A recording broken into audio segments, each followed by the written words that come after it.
এই যে আমার ঠাকুরঘর। এই যে আজকে সকালে ঠাকুরকে পুজো করলাম স্নান করে। অনেক দিন ঠাকুরের পুজো হয়েছিল না। এই যে আমার গোপাল নিয়ে এসেছি।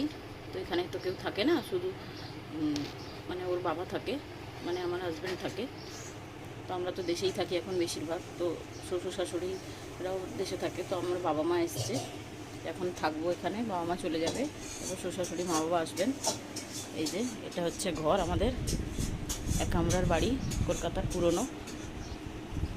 এই যে নতুন জানলা করা হয়েছে, এগুলো কাঠের জানালা ছিল, নষ্ট হয়ে গেছিলো।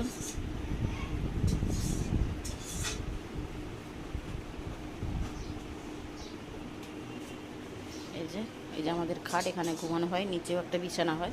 আগে এখানে অনেক লোকজন আসতো, এখন তো সবার সংসার বেড়ে গেছে আর কেউ এতটা আসতে চায় না।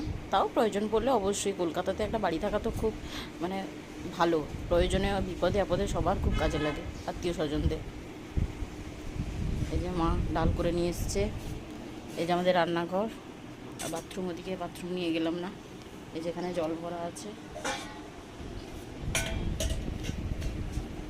এই যে আমাদের বাড়িটা কেমন লাগলো সবাই জানিও। সবাইকে শুভ সকাল।